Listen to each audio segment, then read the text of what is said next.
An explosion has killed at least 20 people in Beirut's southern suburbs, according to the Interior Ministry. At least 200 others were injured in the blast, which occurred between the el-Abed and Roueiss neighbourhoods on Thursday. Civil defense workers used ladders to pull residents from burning buildings. The explosion struck near a complex used by Hezbollah, the Shia political party and armed group that in recent months has become increasingly and more publicly involved in the conflict in neighboring Syria. Authorities said a car bomb was the cause of the blast. Television footage showed cars on fire and several injured people. The fire has been put out by civil defense. The blast sent a column of black smoke over the densely populated area. Hezbollah's television channel showed firemen helping residents trapped in their homes escape the flames, as well as a crowd of people in panic and rage, gathered near the site of the explosion. Terrorism has struck the southern suburbs again, said Al-Manar's television presenter,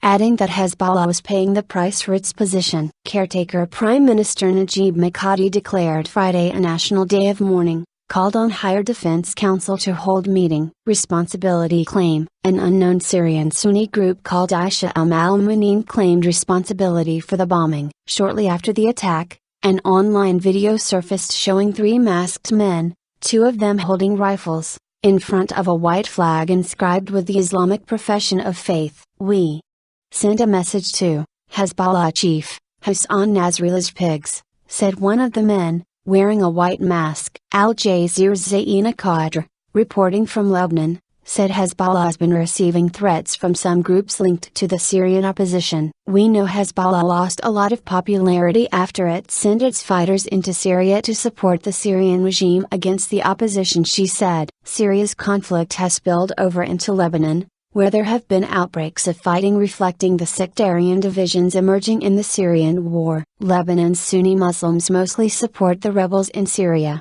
while Shias have largely supported President Bashar al-Assad, who is part of the minority Alawite sect, an offshoot of Shia Islam. Hezbollah leader Hassan Nasrallah has promised that his group will continue fighting for Assad after it spearheaded the recapture of the strategic town of Al-Qusayr in June. There have been 2 attacks in southern Beirut this year, a car bomb on July 9 and 2 rockets fired into the area 2 months earlier.